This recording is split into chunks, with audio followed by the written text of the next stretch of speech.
Bismillahirrahmanirrahim. Assalamu alaikum wa rahmatullahi wa barakatuh. Welcome to the new episode of Unlock Your Potential. And today we have another special guest who has joined us all the way from UK, London, Miss Julie Hutchison. So welcome on board, Julie, with us on this program. Thank And you. let me give a quick introduction of Miss Julie Hutchison. Miss Hutchison is coming with a very strong background of serving British police for almost about 16 years, and then she moved towards the corporate industry. And the police environment, where it was a stress environment, and that is where she actually moved into what we call mentor coaching, performance coaching, and eventually managing the conflicts. And we all can imagine if she's managing the conflicts in the police environment. That's something we really want to listen and hear more about from Julie directly today. So Julie then also, based on her passion in the conflict management, she started taking it further serious and became a qualified NLP, mediation coach, performance coach. And she's been given the award of one of the best executive coaches from a very prestigious academy in UK. And that's quite an honor that Julie has actually taken a time to come and appear on this Unlock show live that we are broadcasting, sitting from UK and Islamabad, Pakistan. So welcome, Julie, once again. And I also want to thank and welcome our regular panelists, Mr. Neville Gaunt from UK and Mr. Kamran Rizvi from Islamabad. So let's jump straight to the questions. Julie, it's all about opening the people to talk and discuss, and that pins down to opening the culture. Tell us a bit about how you have managed to open what we consider one of the most tense environments, which is the police environment. So if you have been able to open them up, I guess you can open them everybody. So opening the culture on conflicts, talk about conflicts. Sure. Everybody's shy about bringing their egos and not talking, and so, absolutely. How do you do it? What's the well, magic? I think I learned a lot in the police about ego. There's a lot of that going around. But what I also learned was that nothing gets done unless you can talk to people. And so there's a huge amount of conflict, but not just with offenders, with criminals, but with victims and communities, but also internally there's a huge amount of conflict because the police are really, really good at dealing with stuff outside of themselves, let's say, solving everybody else's problems. But actually, when it comes to being vulnerable and being open and honest about how they really feel with each other, that's actually not something that comes out very easily. And the problem with that is when egos get involved and we don't then talk about it, the culture can be very closed and it can be very blaming, which means that people don't want to take risks and they don't step up and put themselves forward for anything. They don't want to speak out.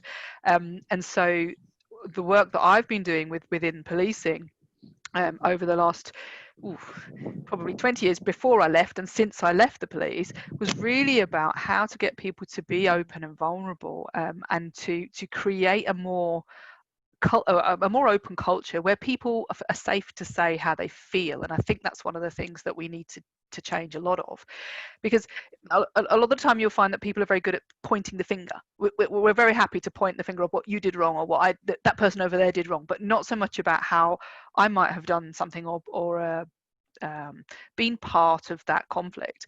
And so the work within the policing, and it relates to everywhere else as well, but the work within policing is about how to allow people to say how they feel in a safe way without feeling like they've lost their pride, let's say. And so really what we're talking about is giving people a language to be able to express themselves that doesn't feel like they feel silly or they feel like they're losing something. It's about creating a win-win situation for people.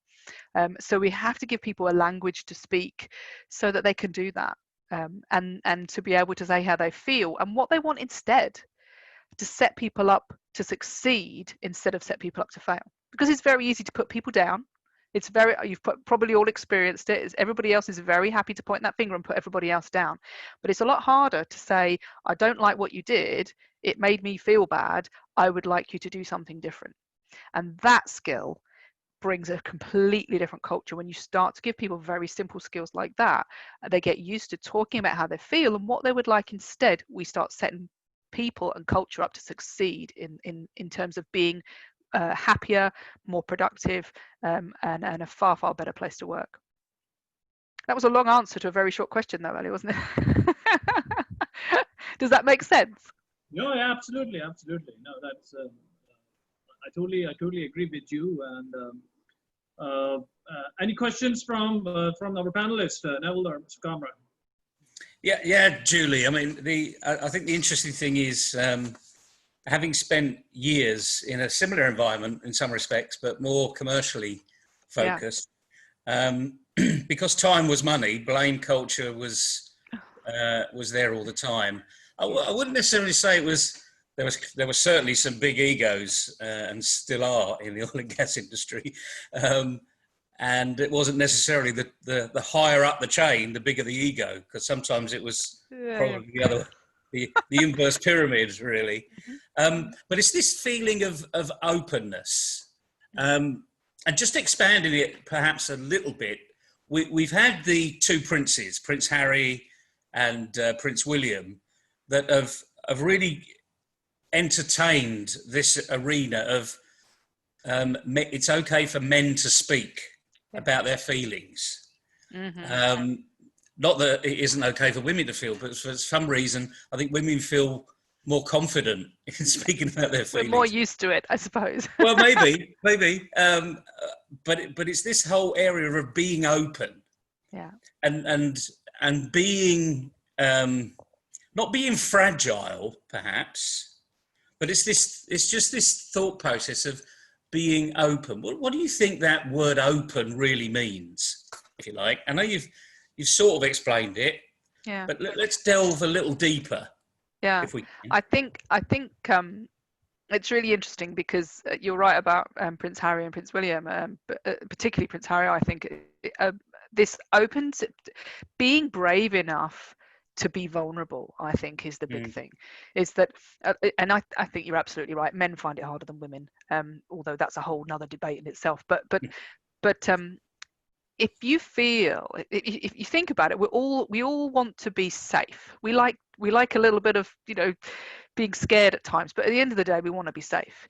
And if we think we're going to be criticized, or we think we're going to be laughed at, or something to do with potentially, let's have a look at masculinity, and it's going to be criticized in that way, then we're not going to do it. So being open is to be brave, and being able to be vulnerable. And what I mean by that is saying, I admit I'm not perfect. I'm going to open myself up to tell you how I feel, because that could come with some criticism. Because if people don't or aren't used to that, it feels uncomfortable to hear it. It not only is it comfortable to say it, but it's uncomfortable to hear it from somebody for the first time.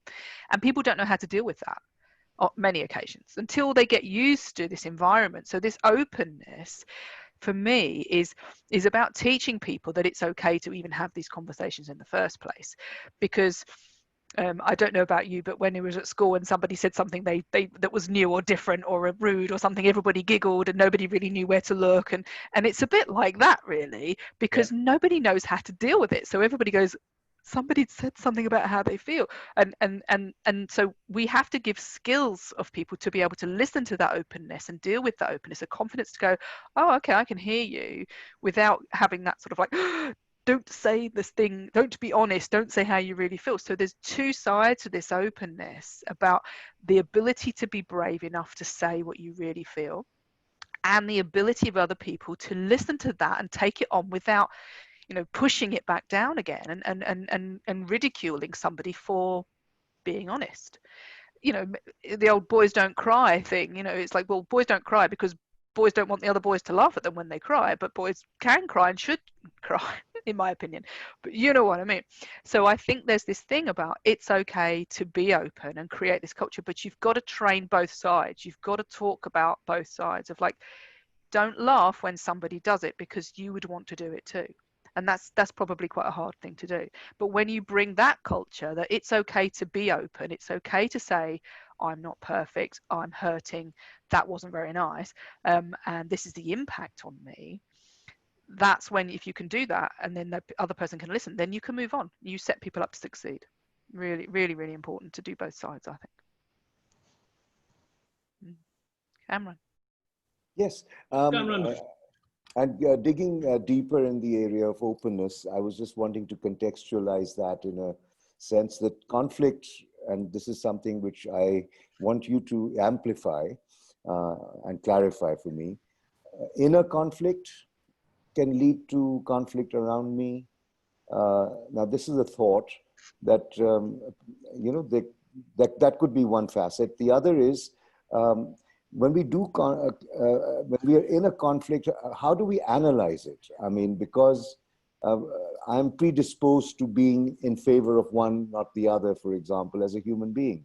I have my biases and I have a stereotypical view of things. I have a set of beliefs. Now, how many of those aspects can interfere? Because if I'm a party to a conflict, and I just want you to, for example, take the George Floyd situation in the US, which has turned into a massive riot. It sort of reminds me of Rosa Parks and the civil rights movement at one time. So, I mean, that's at a mega scale, but it's the epicenter could be the individual. So if you can just give us a journey, map conflict for us, because the word conflict itself is so threatening. And you said language. I mean, that we need to have a language for dialogue. So these are some areas that I was wanting you to shed light on. Cool. There's a lot of questions in there, I think. But I know. You see, I told you I'm going to be. I told you he was going to lie as well. There you go. All right. Okay. So let's start with some of the words that you use there about beliefs, and I'm going to add in like values and beliefs and how you have your own bias. So and of course that's where conflict comes from in the very first place, because we all see the world through our own lens. Our own reality. So I've got these very nice anti-blue light glasses on at the moment. You know, I'm seeing my world through these. If I take them off, it's a very different view because I can't see a thing. But we've all have a different lens because we all have different experiences from what we've experienced as a child, from our parents or from any environment. We take on beliefs. Our brain is keeping us you know, on the path of least resistance, probably. So it creates these beliefs for us, and it makes us feel safe in this little bubble of making sense of the world.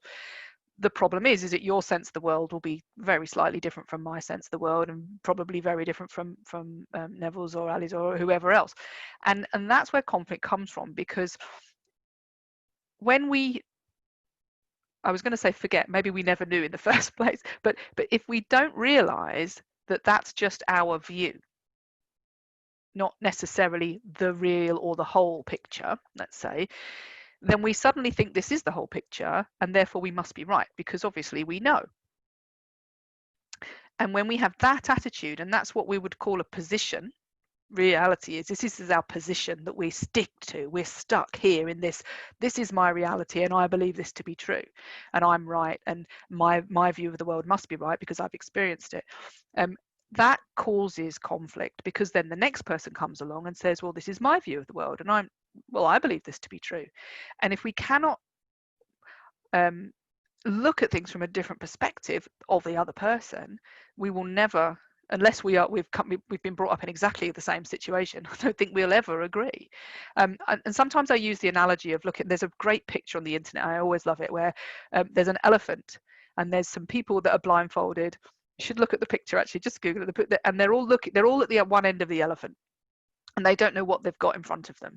And one person's got hold of the tail, and one person's got hold of the trunk, and somebody else has got hold of the side, and they're all thinking, oh, I've got a rope, or I've got a hose pipe, or I've got a wall. But they're all right, but it's not the whole picture. Does that make sense? And if you can just take somebody's hand, and this is how I teach mediation, if you can take somebody's hand and walk them to the other side of the elephant and show them that there's more to this elephant than just what they first saw, then suddenly you start to challenge their belief that is right. It may not be wrong, but it isn't all right. And that's when people can understand another person's point of view, and then can start to think, oh, well, now I know that my reality as I thought it was isn't necessarily correct. Maybe I can look at things now from a different perspective, and I can respect that different perspective. I understand the impact that I may have had on you in some of the things I said because of the way I believed things to be. Suddenly it's not the same. And then suddenly people say, oh, maybe I wasn't right then, and can talk. That's when it opens up, because then people say, well, now I see why you did this. Well, if I know why you did this, maybe I shouldn't have done this. And then it starts to break down those barriers because we see it from both perspectives. Yeah. So I love to teach people to walk to the other side of the elephant with me, because it helps people to see a visual of what it is that we're trying to do here, and understand that our beliefs and our values and our learnings from as we grow up are not necessarily the full picture.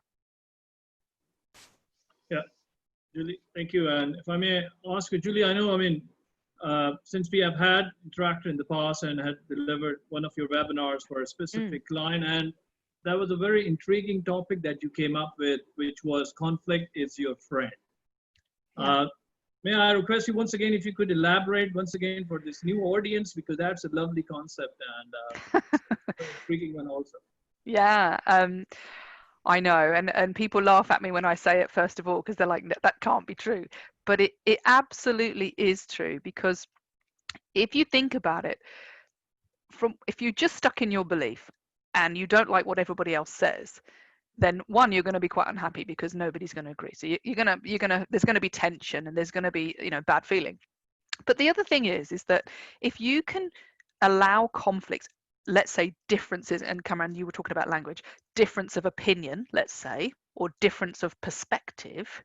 If you take that difference of opinion and difference of perspective and plant that into a team and make it okay to have different opinions and different perspectives, then suddenly the creativity of that team is going to go sky high.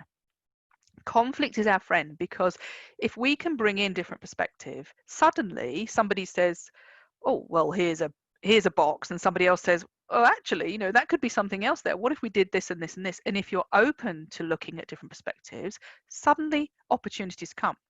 And going back to Cameron's point about the issues in the US at the moment, if we could suddenly say, well, let's look at these different perspectives, let's look at the way different people have been brought up, let's look at, we talk about there's a huge amount of talk of white privilege at the moment, and a lot of people, including myself, who are white, are stunned in a way, because it's not something that's been talked about, because it didn't technically need to be talked about before, because it wasn't in our sphere. Suddenly we're like, oh, hold on a second, my rose tinted glasses that I had on a moment ago have suddenly been pulled off, and I have a different perspective. I am forcibly being walked around the other side of this elephant right now. And we're looking at this and saying, hold on, conflict can be our friend here. Conflicting opinion, conflicting understandings, if we allow them just to be something that we listen to and accept as okay to have different opinions, we're going to find a way forward. We're going to find new ways of being together. We're going to find understanding rather than bad feeling.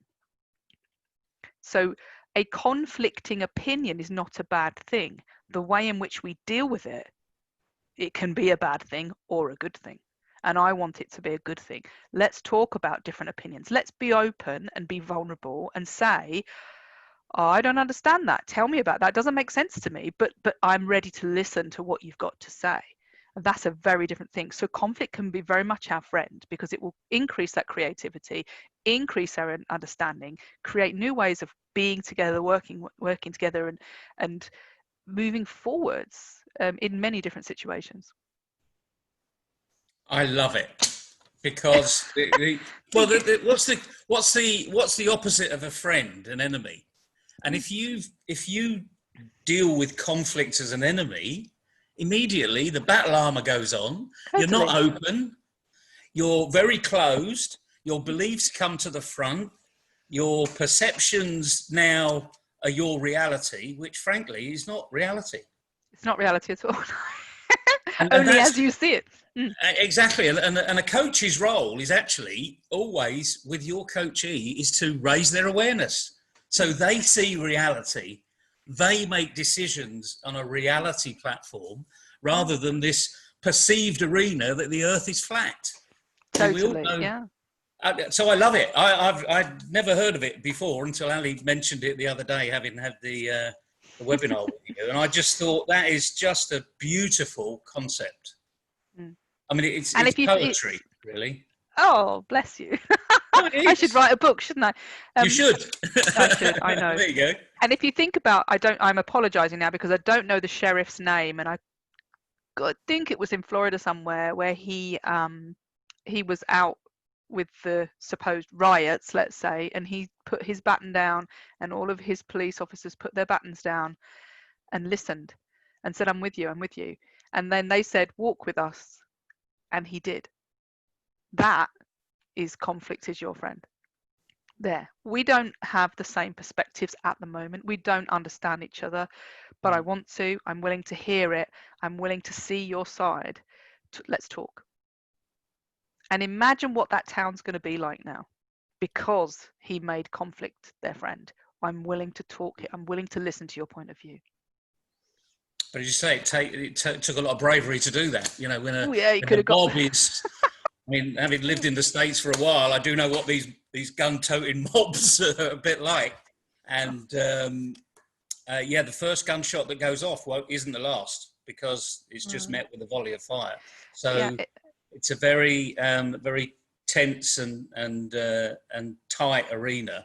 Thank goodness, as far as you and I are concerned, Julie, we live in the UK, and although some of our police are armed, we deal with it in a non-conflict. Well, most people deal with it with a non-conflict arena.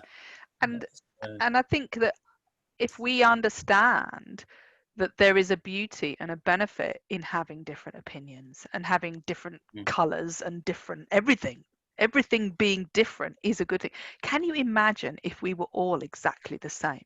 How boring would life be, let alone just, probably slightly dangerous. But if we all, as you said earlier on, Neville, if we all thought the world was flat and nobody ever challenged that, there was no conflict against that fact, we would never have traveled, we would never have developed, we would never have done the things we do. And that's the example of this creativity that we'll bring if we can just let go of our own egos and our own beliefs, just a touch, to believe that there is somebody else, there is value in somebody else's opinion. Because I think other people can get that other people have an opinion, but they don't always get that there's value in that other person's opinion. Exactly. And there's just, Karan, just like, if I may, if you allow me, there was interesting images were being viral this morning. I don't know if you guys saw on CNN, this sheriff, again, from police department in Michigan, and I don't know in which town, he just walked into the protesters and, just ungeared himself.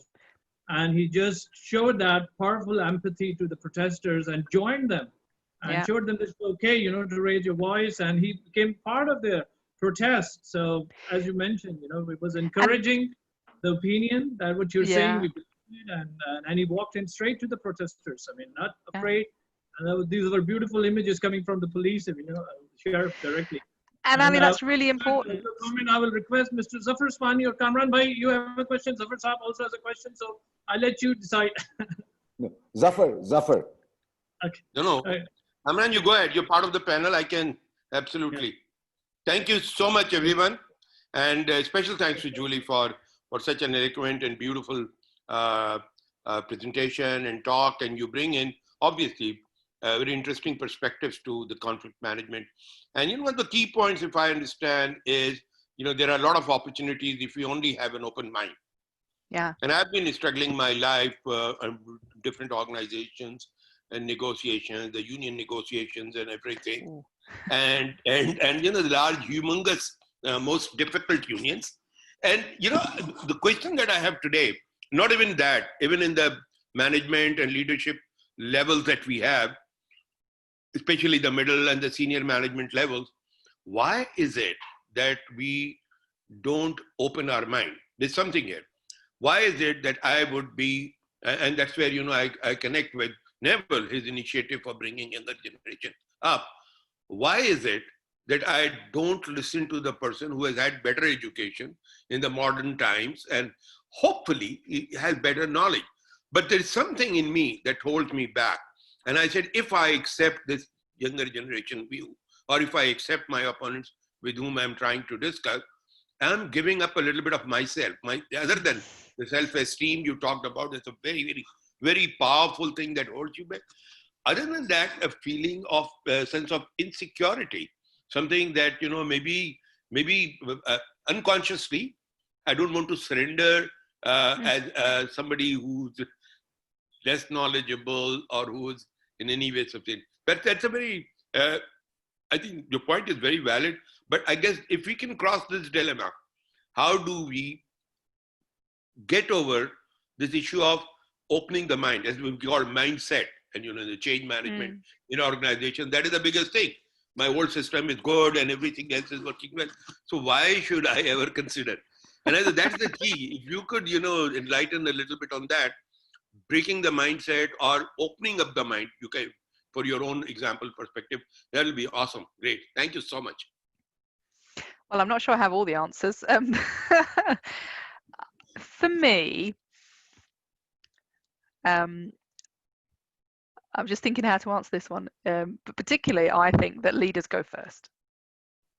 Okay, and not in every culture this is very easy. I think because especially in I think in some of your cultures, because there's a lot of hierarchy and there's a lot of people shouldn't say this and it's I'm more educated and I'm higher up and therefore I have a more right to say what I think and it should be right. However, if you want to open a culture, you have to be able to be vulnerable yourself. And you have to say, I'm willing to listen, I'm willing to be wrong, which is hard sometimes. And I'm willing to create a win-win situation. And I think the problem with this vulnerability and this openness is that we're used to a win-lose situation. That's what we're used to, on the sports field when you're a kid years ago, before they stopped all this, you either won or you were rubbish, and I was the rubbish one. I never could run, so I didn't want to play because I didn't want to lose. But it was a win. You were the winner or the loser. So in the UK, they kind of stopped all that by not letting anybody play, which is not the right idea. That's not the right idea. You can't stop people from playing. But what we could do, and what we've seen, there's some lovely examples of kids where they're running along and somebody trips over and that person who's winning slows down, picks the other person up and takes them with them. Okay. And if we could get to that where it's okay, it can be a win-win, and we haven't lost our own sense of self just because we helped somebody else win as well. And I think I'm trying to think whether we did in that in the webinar we talked about I think we did different conflict styles around either being too like a teddy bear, really too accommodating to people and you set yourself up to be a lose situation, or being a shark where you're too much trying to get your win against somebody else's lose. But really what we're looking for is, how can I create a win-win? And therefore it stops being a competition as to who's got the, well, I was going to be rude then, but I won't be, but who's got the most education, who's got the best thing, who's the most clever, who's the most strong out of all of us. It's like, no, strength comes from our ability to be able to say, I want to hear what you've got to say. Because if we agree, and maybe this is how we do it, we have to help people to see this perspective that we were talking about earlier on is only their own perspective.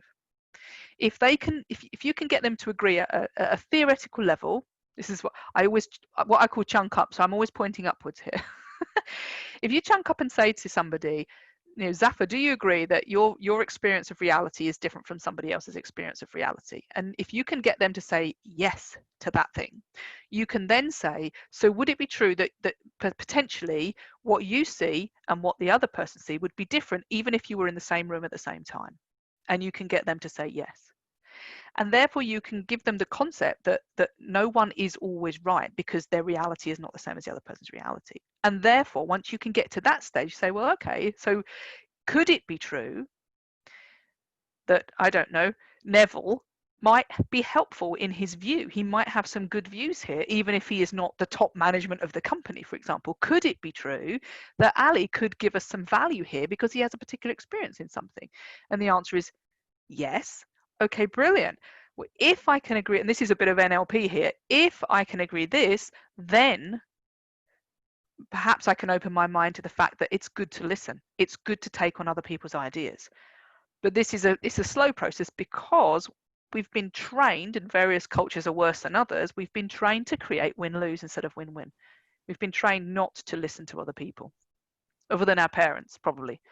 And not to answer back. So, and that's the other thing about this, Zafar, and I don't know if you're on the webinar that we had the other day, one of the things that when we're small, we're told is don't answer back, don't argue, don't do any of this stuff. So we're not even used to doing it because we haven't practiced it when we were a kid. And one of the things I practice with my kids is the language of how do I say how I feel, which is really helpful. I think, Kamran, just before, I just want to, take and conclude myself here. I think, thank you for making a very detailed response. And I just want to suggest the group to take the thinking which I keep asking myself is, and you said very rightly, we've been trained to win, and I'm saying now with the maturity and the knowledge and the globalization and things like that, why is it that winning is so important? Why is it winning is so important to me? Why do I really have to win every time? Why can't I train myself? Losing is not such a bad thing. So, okay, we argue and your argument is good. So I submit myself. And it's not a stigma. It does not sort of reclassify me into something else. So I think that's the kind of culture and thinking that perhaps it's not always important to win.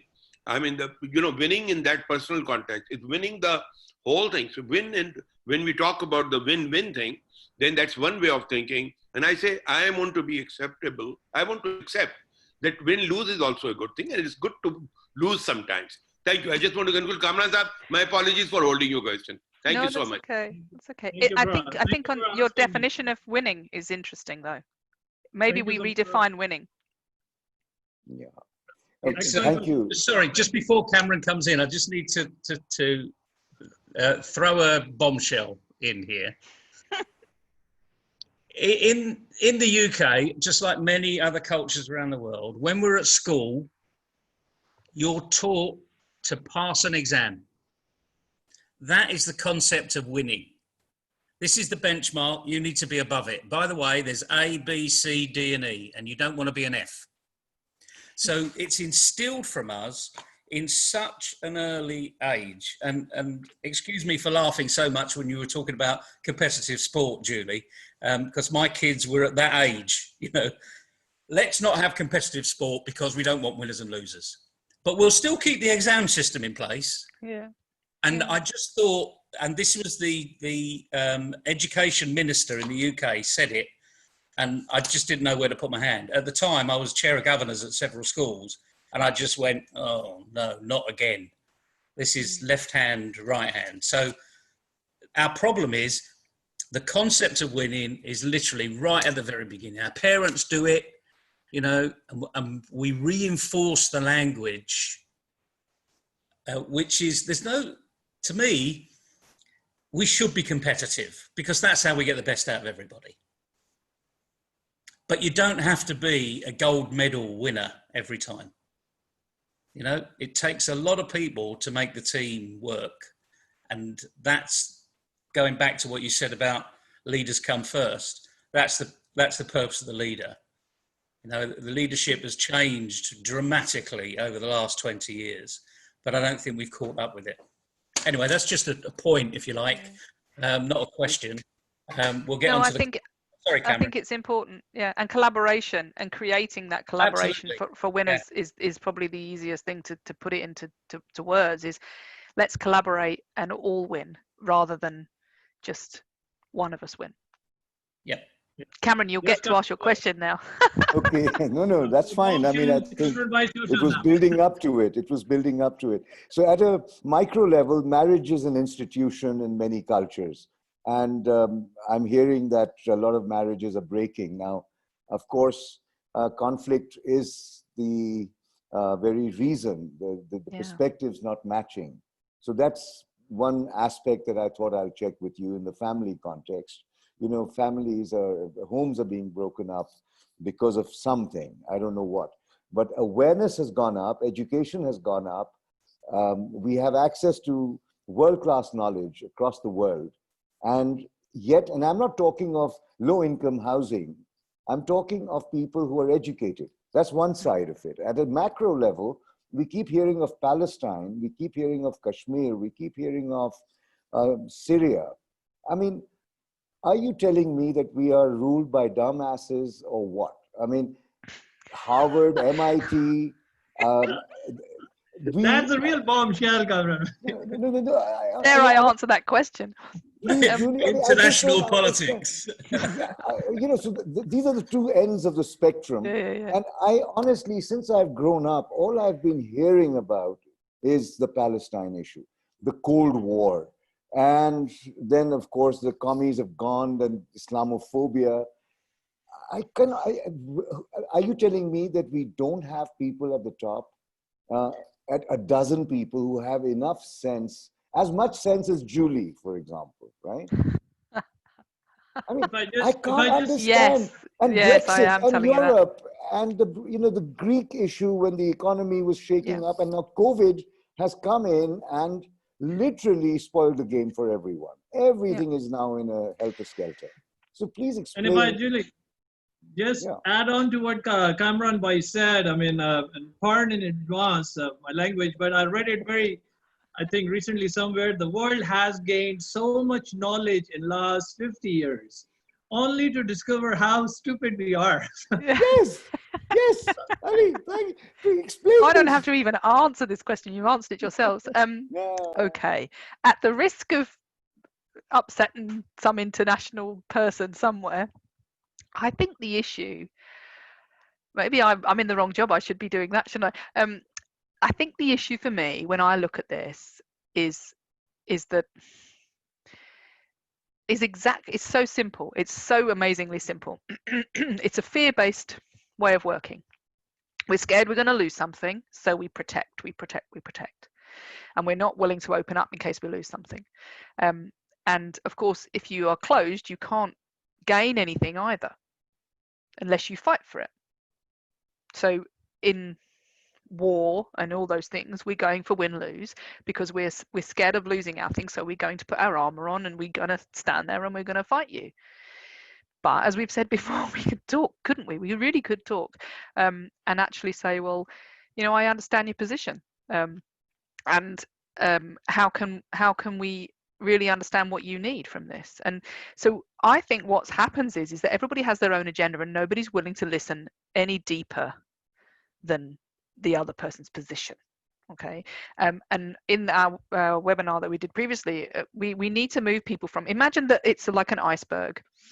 All we see of these countries and these people is what they want us to see. Okay, so we see this top of this iceberg, and underneath the water there's all the real stuff going on. But Palestine don't want to admit, you know, what's really going on underneath the bottom for them. We might be able to guess, but they're not going to talk about that because they're too busy putting their armor on to protect themselves.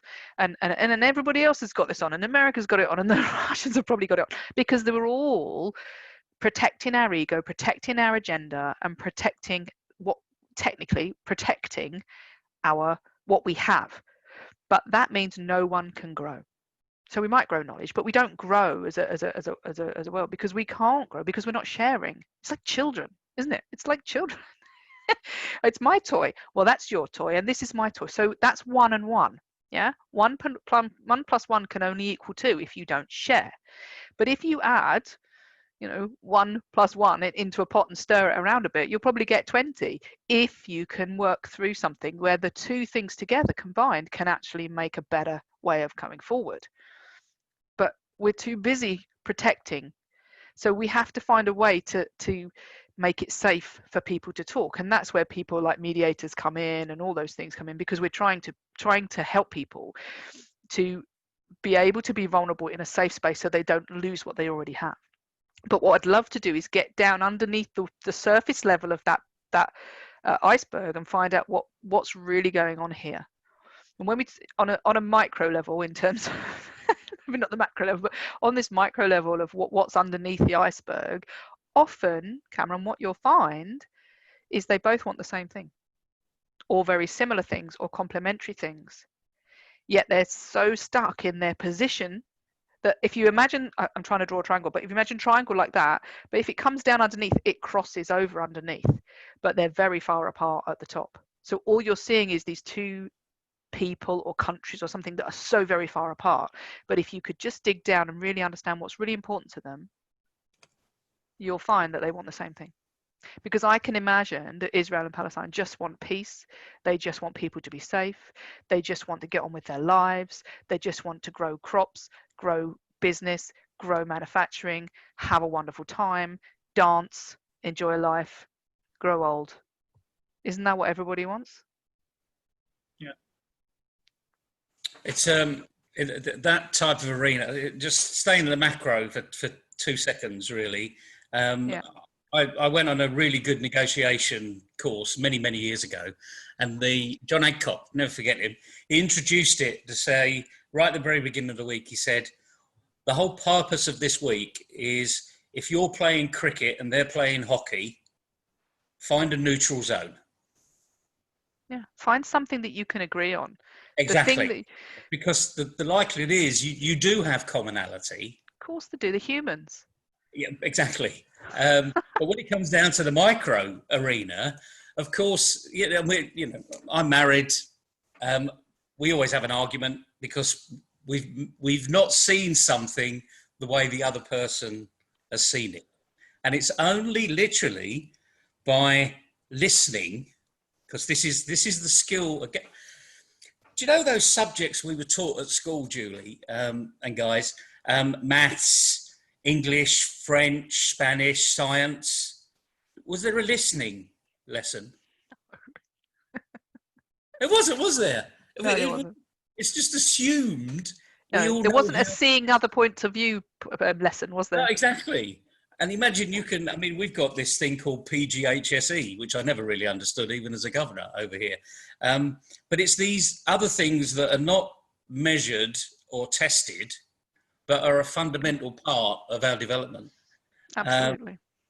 But it's sad that we don't have this listening course. But I find whenever my wife and I do have an argument, and it's been a long weekend because there was lots of arguments, she has an opinion and I have a different opinion.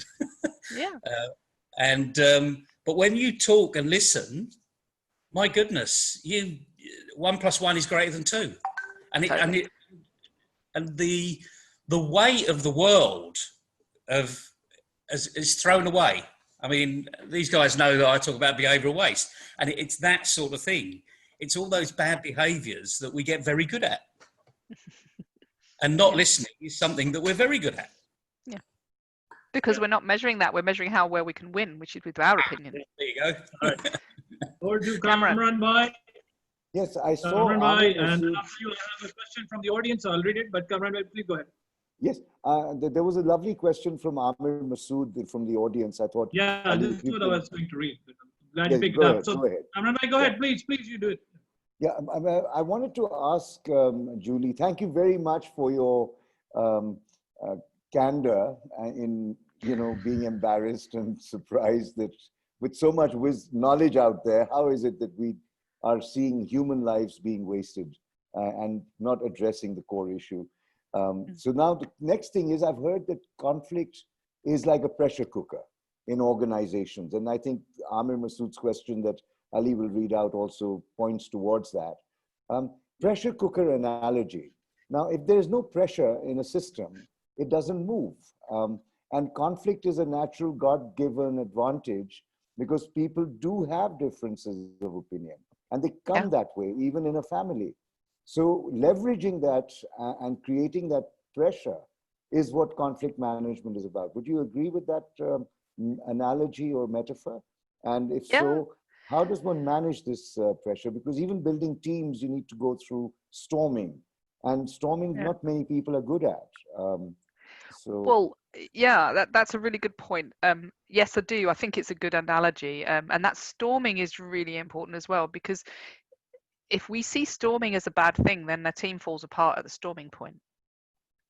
If we know that storming and a bit of pressure is happening and that's okay because that's normal, then it's back to conflict is your friend, because actually that's a good thing. If we're scared of it and we run away from it and we don't deal with it and we don't listen, then it's going to be a bad thing. And I suppose the pressure cooker thing is, if we take that storming becomes too much pressure if we don't have the pressure release valve, which is where somebody actually listens.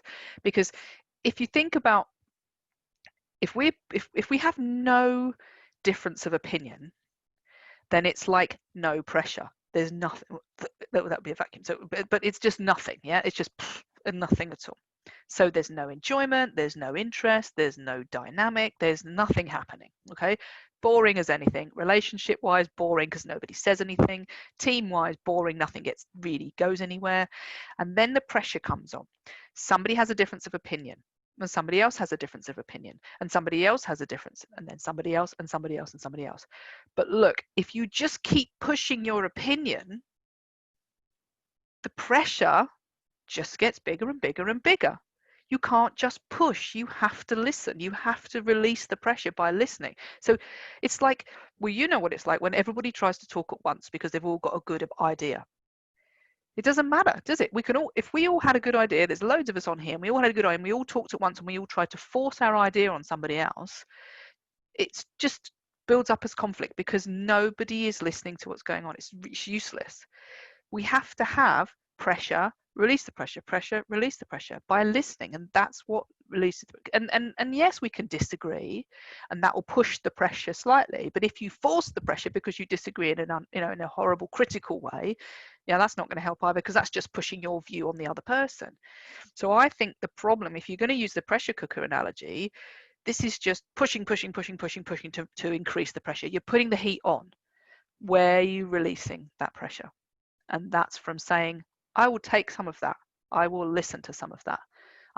Because I tell you what, actually, Cameron, that's a really good point, because what you'll find is when we do mediation, I was going to say force, but that's not quite the right word. We encourage people to listen to each other's point of view. And so I will say to, if Ali's just said something really like, oh, this is really upset, I'm really upset by this, I will say to Neville, what do you think about that? So Neville's had to listen to it and he has to respond. Now I'm giving both people the chance to talk about it, but I'm not allowing them to go at each other. They're having to say something. And when somebody listens, what you immediately find is the pressure comes down, because Ali feels listened to, Neville feels understood, or the other way around, actually, because you were the one. Ali feels understood. Neville feels that he can say. He feels that he's had a chance to say something. So the pressure comes down, and then suddenly you're like, oh, so we pushed a little bit, we've got some movement, and now we can actually let it settle and see what we've got left. And so I think it's great, but you have to have the listening, otherwise it's just more pressure. Good. And if I just may take the full question, which was posted from Mr. Amir Masood, and add on a little bit. The question is from Mr. Masood. In every diverse team organization, it's pretty normal to have people with a set of different values, beliefs. Isn't it the primary job of the leadership team to come up with the organizational values and belief systems? And as a supplement, if I may ask Judy also that, how can we manage such conflicts without even a mediator? That's like 3 questions in one, Ali. Okay, yes. So the first part there then, yes, of course, when you set up an organization, if you are, let's say we're the senior leadership team of an organization, we agree what our values and beliefs are as a group. Yeah. And when we take people into our organization to work for us, one of the things that a lot of organizations forget is to test whether the person comes in has the same sort of values and beliefs generally as ours. And we talked about macro and micro, but let's chunk up and say, wouldn't it be great if the people we brought into our organization at least believed in the things that we believed in? That would be really useful, wouldn't it? And so a lot of companies, they employ for technical ability, but what if we employed for fit? What if we said, we believe that we should be nice to each other, for example. We believe that you should be a good team player. We believe that that it's good to demonstrate vulnerability. So then we get people in who believe in those things. And when people say, no, I don't believe in that, then do we really want them in our organization? Okay, so we have to maybe look at, it's not just about technical ability. So, but if you've already got an organization and you've got people with beliefs, what you're looking for, I suppose, is mini icebergs. Is here is the big iceberg of the organization with its position, and underneath, in these needs and these interests underneath, is where their values and beliefs are. And you have to hope, and hopefully you would design, that these other mini icebergs all around them, suddenly not everything will align, but you need them to align with the major beliefs of the organization. Yeah, so it's not that you're having separate belief systems. You're hoping that Bob, who works in training, believes what the company believes, and I don't know, Cameron, who works in the kitchen, believes what the company believes. So then what you're saying is that everybody who turns up to work says, I believe in this company because this company wants to grow, I don't know, grow an amazing culture, and I believe in that. So when I turn up to work, I know how I'm going to do my job, not whether I'm going to do my job. How am I going to do my job? Oh, it's in line with the company's values and beliefs. So then, as whatever role I'm in, whether I'm the cleaner or the MD, it doesn't really matter. I know the style, the behaviors that I'm going to display alongside my technical ability. Yeah? So I can push a broom as good as everybody else, okay? But if I don't care, will I push the broom in the right direction? Will I clean in the right way? Will I actually make this the right thing? Yeah, and that's the same for everybody. So here you're looking for alignment in those beliefs and values as much as possible. And yes, there'll be some that are, slightly offside, but the biggest ones you've got to align. Otherwise, you'll have a company culture that's not aligned with its own vision. I've forgotten the second question, Ali. About with managing conflicts without the mediator. Oh yeah. Well, in order to manage conflicts without a mediator, is you give the skills to the people within the organization. You for a start, you get the leaders to show this vulnerability and this understanding, and to stand behind that, and to start with a small group of people, because that's probably what it needs to show, to get some skills, and to show the way in which that we want to change the culture, which is that we're trying to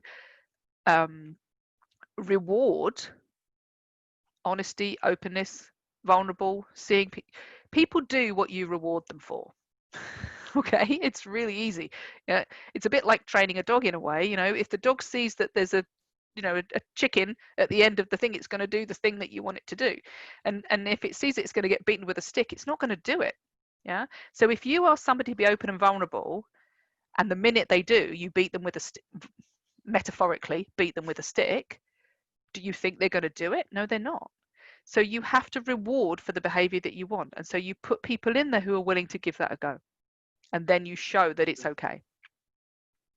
Yes, Kamran Bhai, and let's take one last two questions, Kamran Bhai, Neville, and because I understand, Julie, you have another appointment at next 7 minutes. I need to go at the very latest 15:15, the very latest. Okay, I'll be quick. I'll be very quick. Linked to the question that you just answered, belief systems and an alignment in that, whistleblowing, CCTV cameras, punch cards, where do they sit in an organization that professes openness and trust? Well, I remember having a punch card, my first ever job. Yeah, I don't think they really do have a place, although they will, because organizations will do it. But no, I don't think they do. I think the whole point about all of this is trust and respect. but you have to grow that. So that's my dog, by the way. She's down the side making silly noises. Sorry, shush, Maggie. She's not very well. So trust and respect is what you want to grow. And if you don't have trust, then you have to have people punching in. Yeah. If you don't have trust, you put security cameras up. But that's a sticking plaster. It doesn't solve the problem. It just manufactures a method of managing it. Yeah. But if you said to people, I don't care when you come in, but what I'm going to measure you on is the results that you have and the collaboration that you do with other people, and you reward them for that, and you notice that, and you go, wow, do you know what, Zafar, that was amazing what you did. Thank you so much for collaborating with that other department over there. That's really great. And you reward him for that. One, he's going to step up and feel proud. Two, he's going to think, wow, they noticed. And three, he's going to be there. He's going to turn up on time. It doesn't matter what time you turn up. Does it matter? I mean, you can, presenteeism is wonderful. You can turn up and do nothing, but that doesn't mean that you're value for money. If you clocked in, yeah, you're not value for money because you're just clocking in. And if you feel like all you're doing is clocking in, you're going to be even less value for money because you're fed up because you know nobody really cares. So organizations have to deal with the issue, which is create trust, define value, reward for the value that you want to see, and put your money where your mouth is. Really change the way you behave, because the reason why the punch cards are there and the reason why the CCTV cards are there is because you're not leading, you're just managing. Thank you. Not you personally, Kamran, obviously. Yep. Thank you. So any last quick comment, Neville, you have, or because Julie has really, I think she's already pressed on time and she's already taken an additional 2 minutes for us. So, or otherwise, well, I make just a very quick one, that because what Kamran raised the subject of, which is really coming to the fore now, people working from home. There's so much software that's out there that's monitoring your every movement, your keyboard movement and your physical movement. Yeah. And it just strikes me as, when organisations put a CRM in place, it's for the benefit of the organisation and to help you manage your time. But the majority of people, when they get a CRM, it's a whip. It's, have you done these meetings? How many referrals you got? How many phone calls have you made? And this goes back to the other issue of culture. What is the culture? Gallup every year do their annual survey, and they show that approximately 15% of the world's workforce are engaged. Well, it just goes to show what a bad job we're doing, frankly, and we all need to get into this conflict management arena, because if we can turn that 15% to 16%, GDP is going to go flying. Yeah. Imagine if people actually work together and collaboration, amazing. And stop moaning about each other because we're pitched against each other in all these different things. We're pitched against each other. If we would stop pitching us against each other and start rewarding us for working together, we'll all work together, and my goodness, GDP would go up massively. Which is a great point to end on. Isn't it just? Solve the problems of the world. Great. So thank you very much, Julie. I know you have to leave, and we have taken some time, extra time. I've had earlier limited, so I really apologize for that. But I really want to thank you for giving us the time. It was a very intriguing topic, and very, we are all engaged. We don't want to leave, and everybody's happy, but unfortunately, it has to be concluded. So once again, I really want to thank you on behalf of YP2G and Mr. Neville and Mr. Kamran Rizvi also. Thank you very much for, as usual, be a part of this Unlock Your Potential show, live show that we do, and all the audience who have joined us. Lovely audience, lovely comments, very engaging atmosphere. And I'll just conclude what we have discussed and learned, that it is all about opening the culture, conflict management, respecting others' beliefs. As we say, the difference of opinion which makes horses run on race. And just on a lighter note, that there was a conflict workshop going on, but it could not happen because there was a conflict of not agreeing on building a consensus on a venue. So that's what the Reality Bite is all about.